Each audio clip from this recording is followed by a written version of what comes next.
नमस्कार दोस्तों, स्वागत है आपका आज के मुख्य समाचारों में। जी हाँ दोस्तों, आपको यहाँ पर देखने को मिलेंगी सुबह से लेकर शाम तक की तमाम बड़ी खबरें, मुख्य समाचार, ब्रेकिंग न्यूज़ अपडेट्स के रूप में। तो दोस्तों, आप सभी लोगों से रिक्वेस्ट है इस वीडियो को ज़्यादा से ज़्यादा लाइक और शेयर करें। तो चलिए दोस्तों, जान लेते हैं आज की पहली बड़ी खबर। गुजरात चुनाव में राहुल गांधी की पहली रैली, बोले किसान परेशान है, युवाओं का सपना चूर चूर हो रहा है।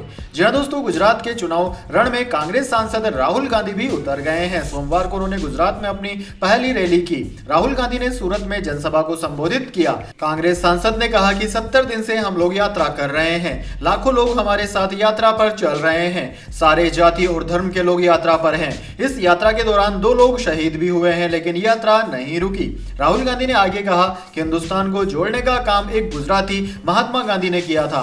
हम किसान से बात करते हैं तो दुख होता है, किसान को सही दाम नहीं मिलता, किसान का कर्ज माफ नहीं होता है, युवाओं का सपना इस देश में चूर चूर हो रहा है। उन्होंने कहा कि हिंदुस्तान के पहले और असली मालिक आदिवासी हैं। आदिवासियों को अपनी जमीन से बेदखल किया जा रहा है।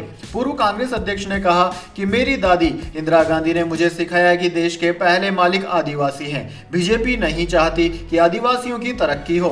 बीजेपी आपको आदिवासी नहीं बल्कि वनवासी कहकर आपकी पहचान मिटा रही है। भारत जोड़ो यात्रा के दौरान किसानों, नौजवानों और आदिवासियों से मिलकर और उनकी समस्याएं सुनकर उनके दर्द को महसूस किया। हम चाहते हैं कि आदिवासियों का इतिहास और जीने का तरीका सुरक्षित रहे। इसके बाद दोस्तों, अगली बड़ी खबर। कांग्रेस ने न्याय नहीं किया तो बहुत देर हो जाएगी, गहलोत के मंत्री ने खुलकर दिया सचिन पायलट का साथ। जी हां दोस्तों, राजस्थान के मुख्यमंत्री अशोक गहलोत और सचिन पायलट के बीच लंबे वक्त से चल रहे वर्चस्व की लड़ाई में एक नया मोड़ आया है। दरअसल गहलोत की कैबिनेट में एक मंत्री सचिन पायलट के समर्थन में आ गए हैं। राजस्थान के पर्यावरण और वन मंत्री हेमाराम चौधरी ने अगले साल राज्य में होने वाले विधानसभा चुनाव से पहले अपने बॉस अशोक गहलोत की जगह सचिन पायलट को लाने की जोरदार कोशिश की। बाड़मेर जिले की गुड़ामालानी से कांग्रेस विधायक और कैबिनेट मंत्री हेमाराम चौधरी सचिन पायलट के पक्ष में खुलकर आ गए। उनका कहना है कि अगर सचिन पायलट को सीएम नहीं बनाया गया तो आने वाले दिनों में पार्टी को बड़ा नुकसान होगा। 25 सितंबर के जयपुर घटनाक्रम पर अभी तक कार्यवाही नहीं हुई, ये अच्छा संदेश नहीं है। इसके बाद दोस्तों, अगली बड़ी खबर। गुजरात इलेक्शन 2022, सत्ता से बेदखल लोग वापसी के लिए निकाल रहे यात्रा, पीएम मोदी का राहुल गांधी पर निशाना।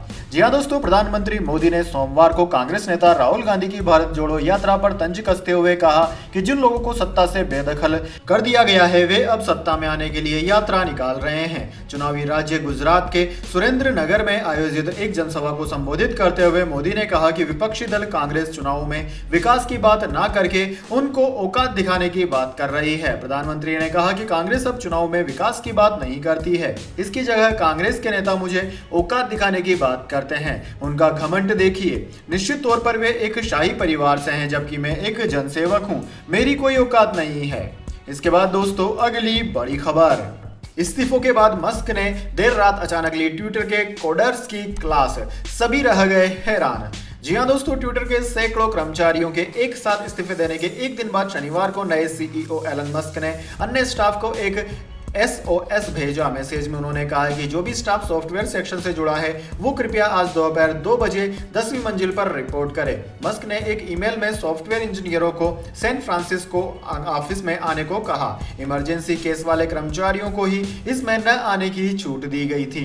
यही नहीं, मस्क ने इंजीनियरों से पिछले 6 महीनों में उनकी कोडिंग उपलब्धियों की रिपोर्ट भी मांगी। इसके अलावा उनसे कोड की सबसे प्रमुख पंक्तियों के 10 स्क्रीनशॉट भेजने को भी कहा गया। मस्क ने कहा कि बैठकें छोटी होंगी और इन्हें आयोजित करने के पीछे का मकसद ट्विटर टेक स्टैक को समझने में मदद करना है। इसके बाद दोस्तों, अगली बड़ी खबर। महाठग सुकेश चंद्रशेखर ने क्यों कहा चाहे मुझे अंडमान की जेल में भेज दो लेकिन दिल्ली की जेल में मत रखो।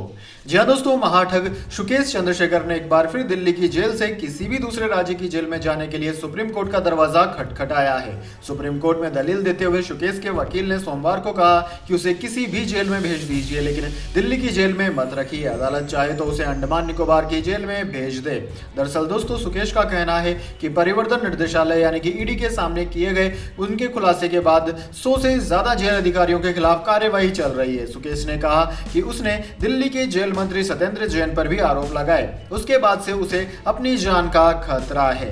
इसके बाद दोस्तों अगली बड़ी खबर, पेटीएम पर अब नई फैसिलिटी, फोन नंबर से दूसरे किसी भी पेमेंट ऐप पर करें भुगतान, ऐसा करने वाला पहला ऐप। जी हाँ दोस्तों, पेटीएम से अब आप किसी भी दूसरे पेमेंट ऐप पर सीधे मोबाइल नंबर की मदद से पैसा भेज सकते हैं। यह सुविधा देने वाला पेटीएम पहला ऐप है।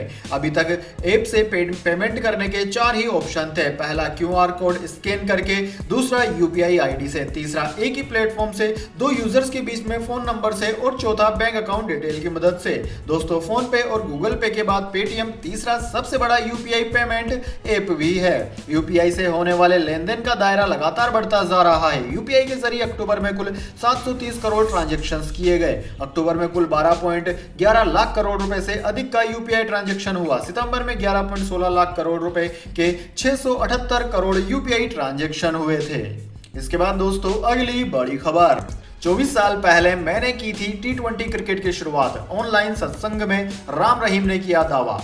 जी हाँ दोस्तों, उत्तर प्रदेश के बागपत के बिनोली स्थित डेरा प्रमुख गुरमीत राम रहीम का एक ऑनलाइन वीडियो सामने आया है, जिसमें यह दावा कर रहा है कि सबसे पहले उसने ही T10 और T20 क्रिकेट मैच की शुरुआत की थी। दोस्तों, आपकी जानकारी के लिए बता दें, इस समय में डेरा प्रमुख गुरमीत राम रहीम बरवाना के डेरा सच्चा सौदा आश्रम में 40 दिन के पैरोल पर हैं। आश्रम से राम रहीम ऑनलाइन उपदेश दे रहा है, जिसमें उसने दावा किया कि T10 और T20 क्रिकेट की शुरुआत उसने ही की थी। ऑनलाइन सत्संग में राम रहीम ने कहा कि 24 साल पहले उसने सिरसा के गांव जलाल आना में T10 क्रिकेट और T20 क्रिकेट शुरू किया था।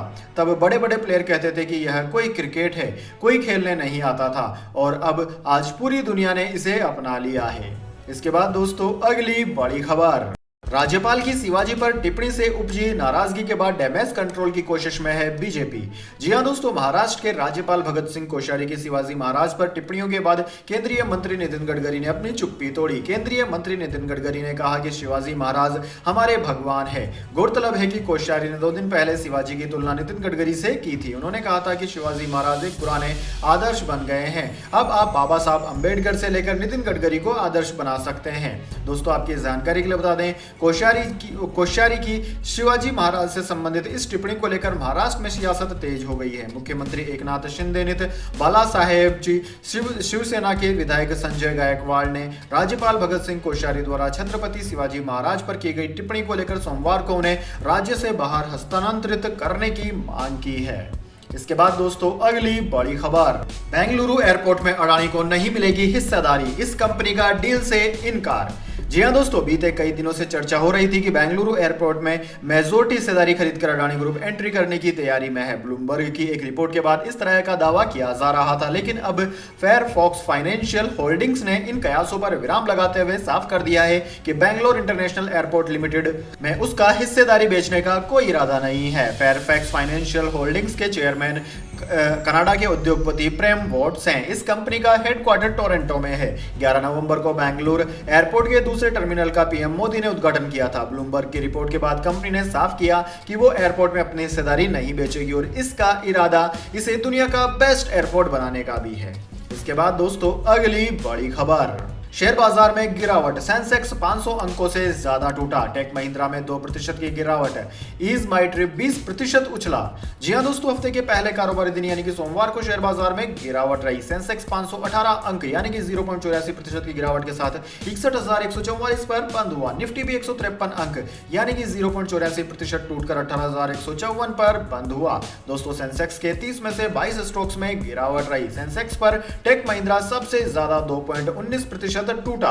एक्सिस बैंक और एयरटेल में करीब 1.5% की तेजी रही। एनएससी के सेक्टोरल इंडेक्स की बात करें तो सबसे ज्यादा 1.55% की गिरावट निफ्टी आईटी में रही।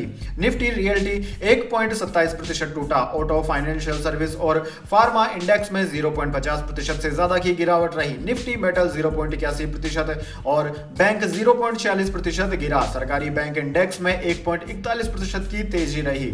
मीडिया इंडेक्स भी 0.25% चढ़ा है। इसके बाद दोस्तों अगली बड़ी खबर, गोल्ड सिल्वर प्राइस टुडे। सोना चांदी हुआ सस्ता, जानिए क्या है आज की कीमत। जी हां दोस्तों, भारतीय सराफा बाजार में सोमवार की सुबह सोने और चांदी के दाम में गिरावट देखी गई। लेटेस्ट रिपोर्ट्स के अनुसार 999% शुद्धता वाला सोना गिरावट के साथ 52,000 के पार बना हुआ है, जबकि 99.9 प्योरिटी वाली 1 किलो चांदी के दाम घटने के बाद 60,000 के पार फिर भी वह बनी हुई है। सोने चांदी के दाम दोस्तों सुबह और शाम दोनों समय अपडेटेड रहते हैं। ताजा अपडेट के मुताबिक प्योरिटी वाला 10 ग्राम सोना 395 रुपए सस्ता हुआ है, जबकि उच्चतम प्योरिटी वाली चांदी की कीमत में 720 रुपए की कमी दर्ज की गई है।